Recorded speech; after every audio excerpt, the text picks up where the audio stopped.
in the PLSQL, these are two types. One, it is going to be implicit, another it is going to be explicit, and they are purely maintained by the SQL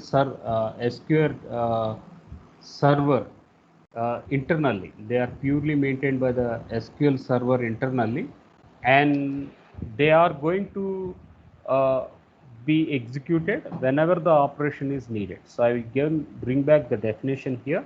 So these are going to be created in the system memory. So, and they are going to be worked in the temporary area, and similarly they are going to be cached out with some set of rows. So a cursor, it is going to be an SQL working area. It is created in system memory, and whenever the statement is going to be executed, and uh, these are going to be worked with a set of rows with a pointer. So in our yesterday's theoretical part, what we were telling was we talked about indexing, etc. So in indexing, we mentioned student number, student name, student marks. So these three we call them as an attributes. And now we meant 565, 566 like this. So this is called as a record ID or row ID or whatever we mention it as RID. So now merge this definition to the yesterday's topic. That is, it is going to have or work with some set of rows together with a pointer to identify the current row. So every row is going to have a pointer value. This is the key takeaway in SQL. So every row need to be uniquely identified as a key. Therefore, it is going to have a pointer value. So I is equals to 10, then address of I, this part what we call, it is in C or it is implemented in C++. That means pointer concept you are seeing in part in language or C or C++.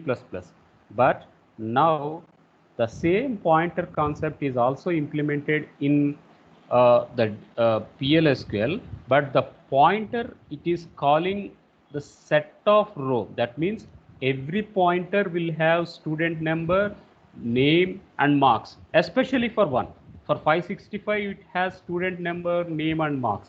For 566 student name and number mark. So it is taking up, pointer is building up the entire tuple. So entire tuple for the three attributes, one pointer is there. Three attributes, one pointer is SI. 3 it is depending on table. 3 it is going to depend on the table. So if I am having 100 fields, yeah, for 100 fields we will get a one row, and for that entire one row we are going to get a pointer. And second thing what we should understand in this cursors was uh, the database, it is implemented in the C drive, D drive, E drive, F drive. Okay, it is implemented in the hard disk. It is implemented in the hard disk. Then it has to be brought to 4 GB memory or 8 GB memory to the random access memory. So this one we call it as primary memory, or we are going to call RAM, main memory. This database architecture, etc., it is all taken up in the secondary memory. So this is the what you should understand. Now database, when it is in stable storage, so when it is stored permanently, C drive, D drive, E drive, F drive, it is a stable storage. But when it is going to be in a random access memory, it is not stable. So it is taken up in buffer. What is buffer? Buffer is nothing but a temporary storage locations. So you make a call from the temporary storage location, then you make a commit operation, So until you make a commit operation, it will not be accepted in the database. So this entire theory is needed to understand how a cursor is going to take up. That is the reason why we call it is a temporary work area. It is going to be a temporary work area in the system memory. What is system memory? It is nothing but the random access memory. There the commands are going to be executed. At that point of time, in order to point out a row, that is student number, name, marks for one person, all the three, they are going to get a pointer. So that is all the definitions for the cursor. So now cursors, it is taking up with two ways. One, we are going to call it as an implicit cursor. Another, we are going to call it as an explicit cursor. So when it is implicit cursor, it is acted, it is active internally, and when it is explicit cursor, it is active with external events. So I will clarify what is internal events, what is external events with the code. Now here you can see the basic table: student, student1, student ID, first name, last name. So I get the students as Ramchandra Rao, Shalam Razu, Narayan Rao, Bhadrachalam. So these four are in the student database, and their register numbers are 1, 2, 3, and 4. And their surnames are Kurada followed by PJ Shalam Razu or KV Narayan Rao or Bhadrachalam. So in this way, we have 4 students in the database. Now you can see display the 4 students. So it will display this as a thing. Now let us work towards cursors here. Fine. We have PLSQL body. It is going to have declarative part. Then it is going to have begin part. And finally, it is going to have an end part. One, it is going to have a declarative part. Then it is going to have begin and followed by the declarative part. So now we manage the same here. So declaration, begin followed by end. Next one. Next one.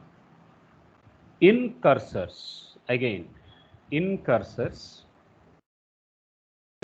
we have pre-defined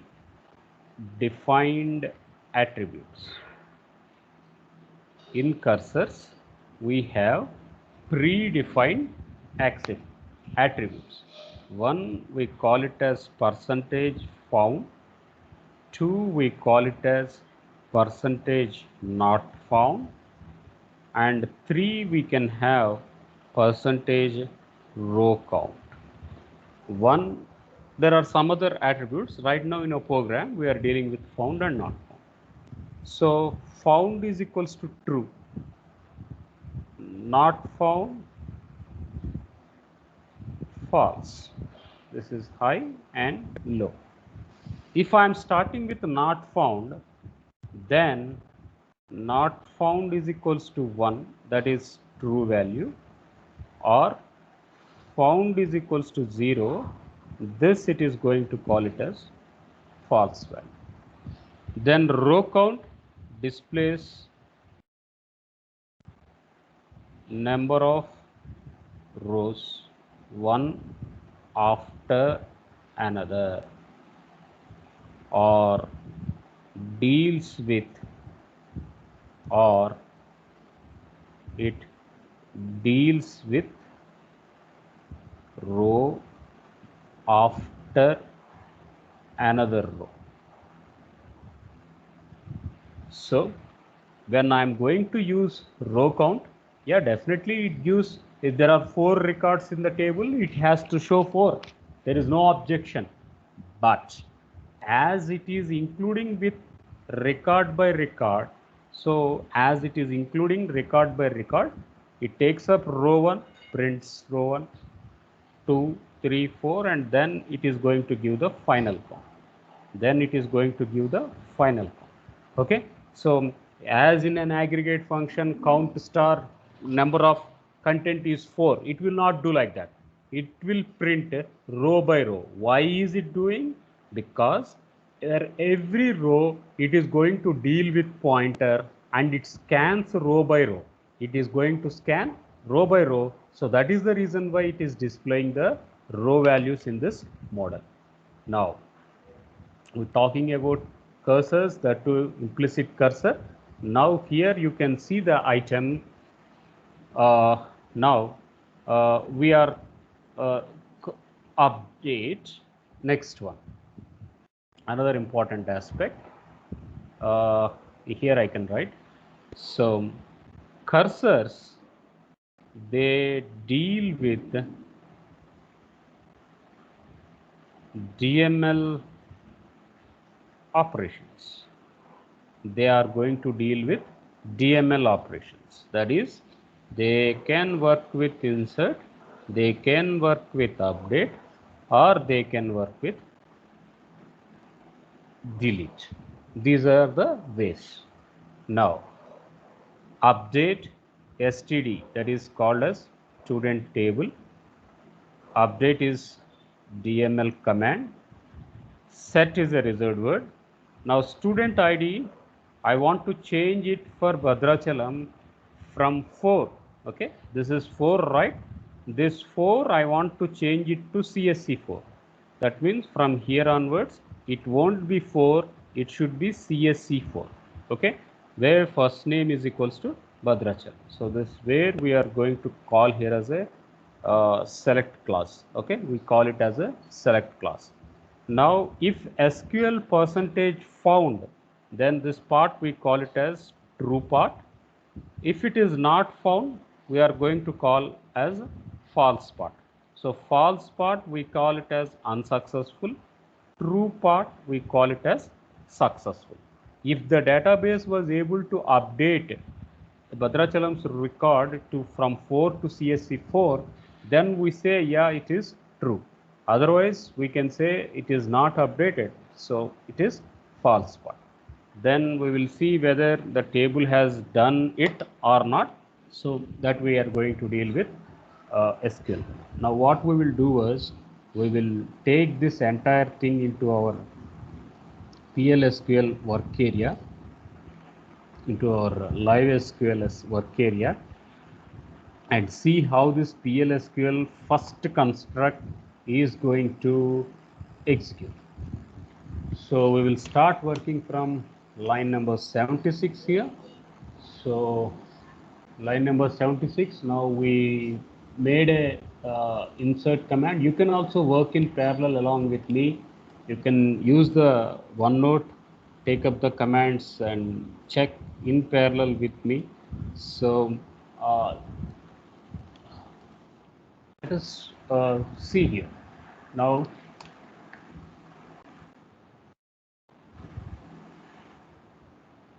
yeah, now you can see create table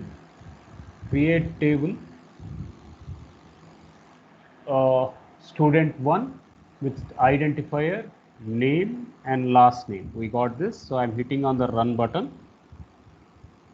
Yeah, now you can see table was created at the bottom. Now we can make 4 insert commands, 1 2 3 4, and you observe fourth record was 4 with the name Bhadrachalam, and his first name was Bhadrachalam and his last name was K. I am hitting on the run button. Now you can see 4 rows are inserted. Then I am taking up the select command with the wildcard star to check all the 4 rows are affected in the database or not. So for that we can see student ID 1, 2 and 3 and 4 with first name and last name is taken up. Now let us use the implicit cursor here. So we are working with this declarative part. So declaration followed by PLSQL begin followed by PLSQL end.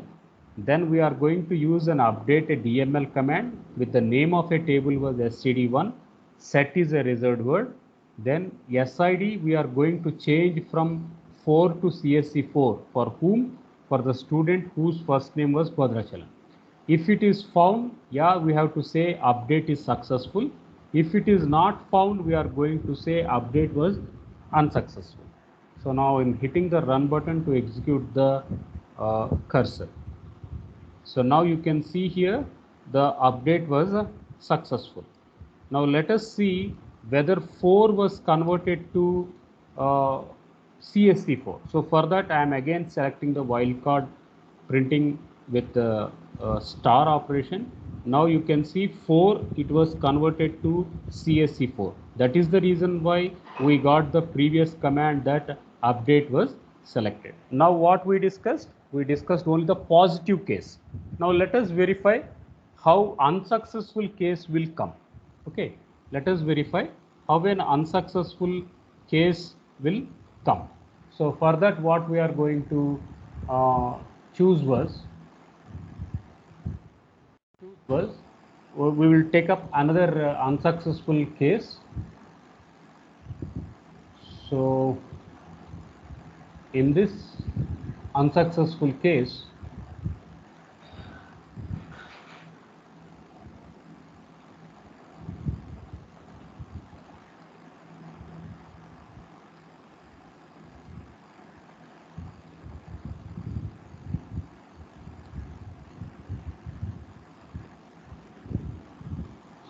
so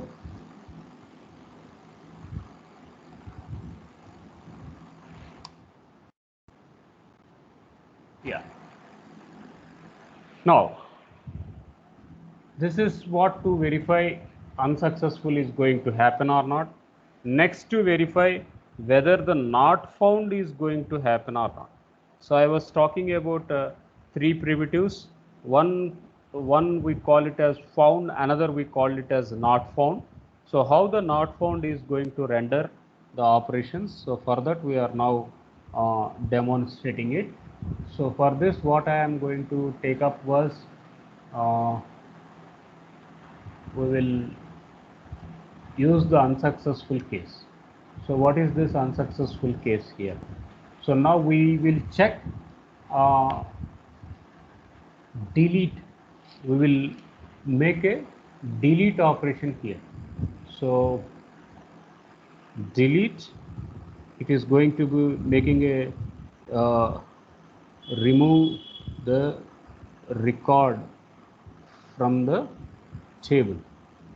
So is Lakshmi really existing in the table or not? So first we can go to the uh, uh, live SQL, and you can see here the first row was Ramchandra Rao, second row was Shalam Rao, the third is Narayan Rao, and fourth one Bhadrachalam. But you didn't find any name called as Lakshmi here. So what should is the answer we are going to expect was we should get the, that is unsuccessful case, because this record first name was not expected available in the record. So that is the reason why we are assuming this operation. So we will take up at line number 94. So from 94 we are taking up the delete operation with the clause called as not found. That too with the clause called as not found. Now you can delete from student where first name is Lakshmi here, but you can see first names are only Shalam Raju, Narayan Rao, and Bhadrachalam and Ramchandra Rao. So if we hit on this button, now you can see delete was unsuccessful. Why delete was unsuccessful? The reason was record Lakshmi was not existing. Now this is all regarding the implicit cursors. Now let us talk about explicit cursors. Let us talk about the explicit cursors. So to do this explicit cursors, uh, what was the primary difference I was mentioning was you created a table earlier, and then we made a insert command operations externally.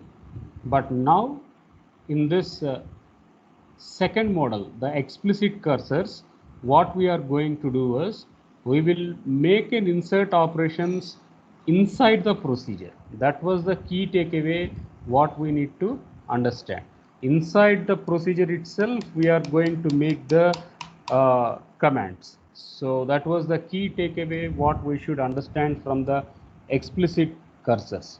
So we create a table. After creating a table, generally we are doing the insert commands after it. But now what we are going to do is we are creating another table called as std2, and in this std2 we make the insert commands in the procedure body itself, in the procedure body itself. So that is the key takeaway what we are going to first infer at this position.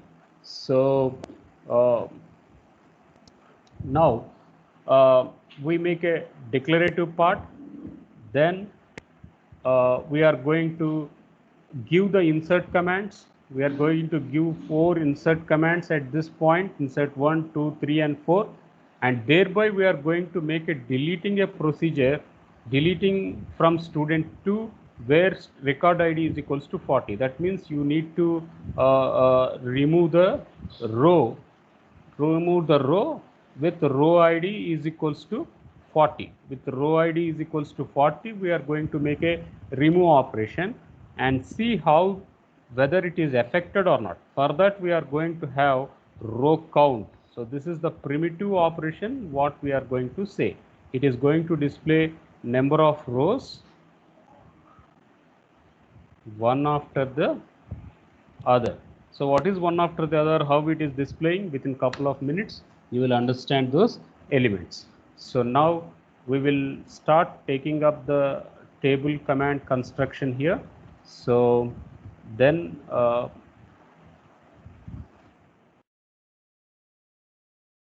move into the SQL work area, that is from line number 108 we are taking it up.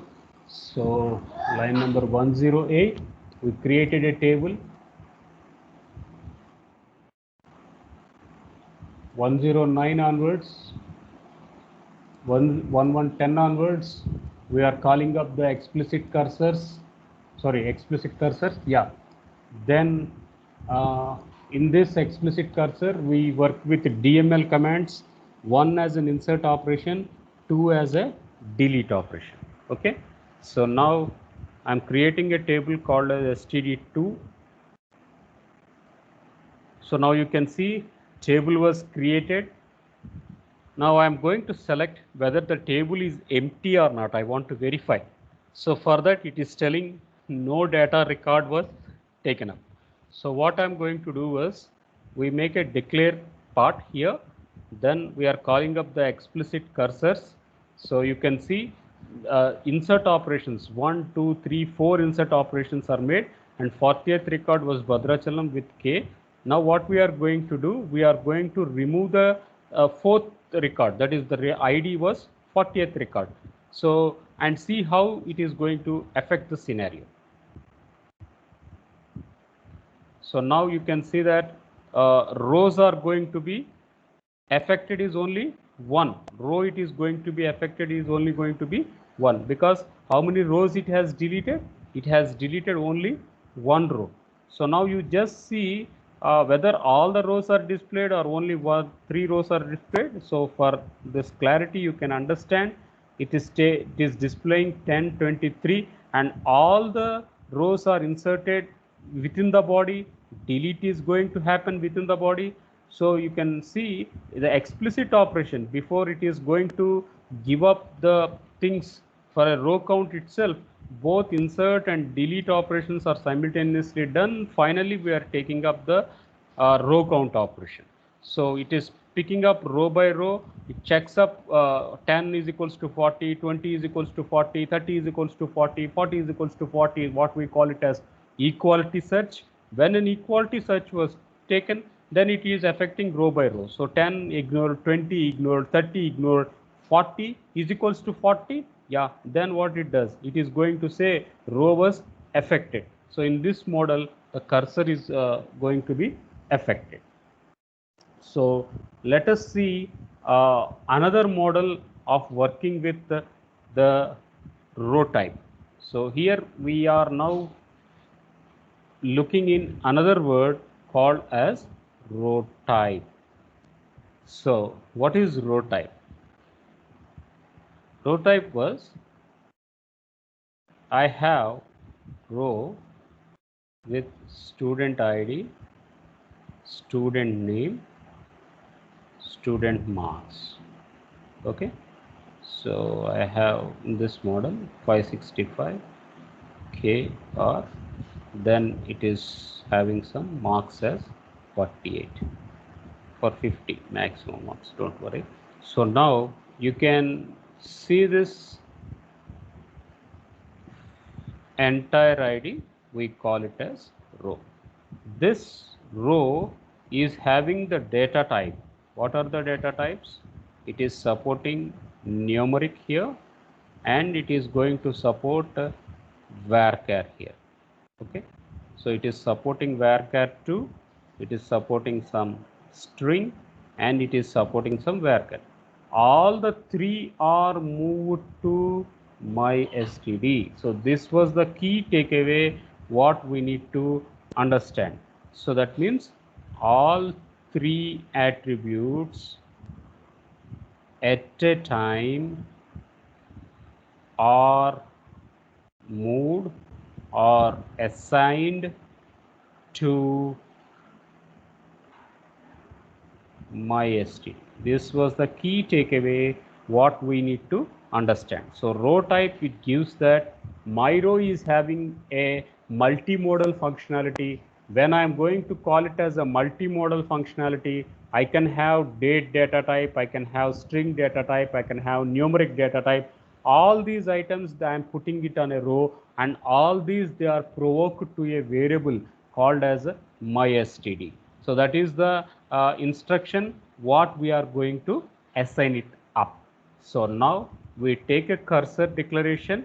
So in the declarative part, we are going to give the cursor event. So in cursor event, what we are going to tell, the name of a cursor, name of the cursor, we are going to say it is my cursor, and then we are going to assign the SQL command. What was the SQL command? Select star from MySTD2. What we are going to do is select star from MySTD2. Second, similarly, we are going to give it as MySTD2 row type. Now you can see here cursor operation is open. So we open the cursor. So first one, we create cursor, then open the cursor, open cursor, do operations, whatever operations you want, that is all the DDL or DML operations, whatever you want, you do it. Then after doing it, you can use the loops, you can use the loops, etc. Whatever you want, you can use. Then finally we have to close the cursor. It is more or less like files in C or C++. So when we are working with file operations in C, what you do, you open the file, then you take a data file to it, then we are going to use read mode, write mode, append mode, etc. Before that, we are going to open the file, perform read or write operations, and finally we are going to close it. The same model we are going to implement here. So we create the cursor. After creating the cursor, we will open the cursor, then finally we will close the cursor.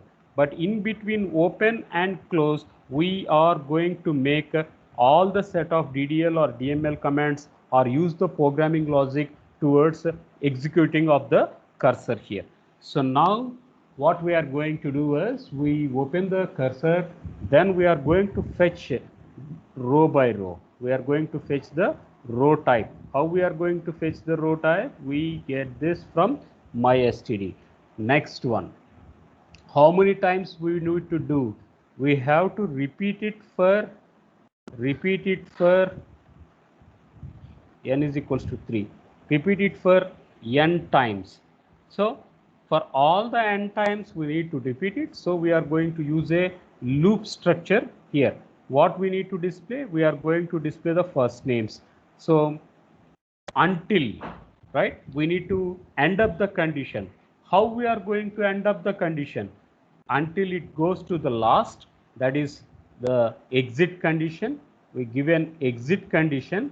In this exit condition, we say until it is not found. So when not found was true, then there is no more record to be searched.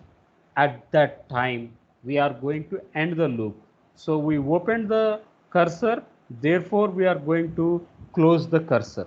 So in this way we are going to create the explicit cursors. So explicit cursors, first of all we need to have a declaration part in the explicit cursors. Then we are going to have a main body, thereby we are going to open the cursor. We are fetching row by row with a row type. Then we are going to use the loop variables, and in this loop variable we fetch row by row record as it is given as a row type. Then until all the rows are going to be moved to the cursor we are doing it. So I need to have a terminate condition. For that terminate condition we are going to use a not found here. So in this model we are going to work with this explicit cursors. So what we will do is we will take this first part here and move into the live SQL towards execution and demo of how the explicit cursor will work. So we'll copy the things at line number 125. So at line number 125, we are starting out the explicit cursors. So in explicit cursors, we have the loop, end loop, etc. We opened the cursor, then we closed the cursor. Now you can see this content: opening of a cursor, closing of a cursor, opening of a main body, closing of a main body, opening of a loop, ending of a loop. Then we declaring of a cursor, initializing the cursor with a select command, bringing up row to a cursor with the intermediate variable called as mystd. So now we will change some primitives because we don't need any ambiguity operation as of now. So for that we are going to bring it the table name. We change the table name as std2. Only that is the correction what I am making. So we will hit on the run button and see what it happens. So we have three records. So Ramchandra Rao, Shalam Raju and Narayan Rao. So three records are there. So all the three records first names has been printed. So if I am going correct, I will re-execute this select command. So in this select command, you can see in std2 table, we are going to have 10, 20 and 33 records are there. So only those three records are displayed when the cursor was activated. Only those three record statements are going to be done when the cursor was activated. The first names, they are only going to be executed.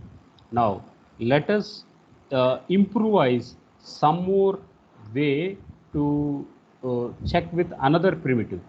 The first primitive what we have changed was we use not found. So now let us improvise the things via using the command called as found, via using the command called as a found here. So now what we can see here was declare cursor. Name of a cursor was cursor. It is going to be the keyword here. Then my cursor, it is name of keyword. Then select star from mystd, it is going to be the select command. So we assign a row here. Then we are fetching cursor by cursor. Now earlier we made to display the content as first name. Now we are going to display the cursor here as a last name. So that was the change what we are going to take up. So first name value we are going to bring it up. Now we are going to improvise with the last name. So this is what we are going to improve the change. So we will take up the cursor demo here.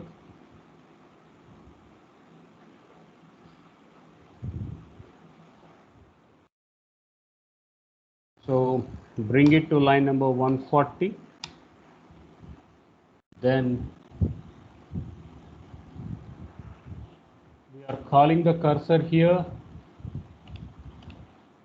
We are using while loop, and while loop we have a condition at the entry point, not at the exit point. In the previous we have used a repeat until loop.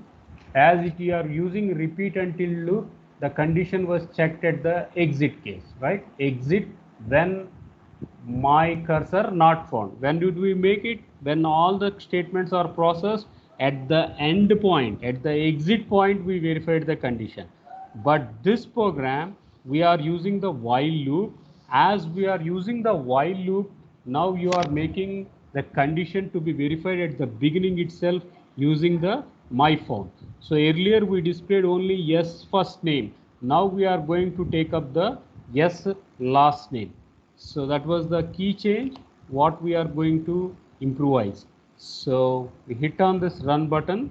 Now you can see that PJ, KV, Kurada, so all these first names are going to be, last names are going to be displayed. All the last names are going to be displayed here. So we have a declarative part, we defined the cursor, then we taken up a cursor variable to take up row by row, then we declared the main body with begin and end, then we opened the cursor, closed the cursor, fetched row by row record, then we use the while loop, we made an entry condition, we have a loop statement, and then we had an end loop statement, and we take up the print command with package name followed by method name, and taking up the internal value, that is mystd, and printing the last name. Finally we fetch everything from mystd to the cursor. So this is how we are declaring or working with the explicit cursors. So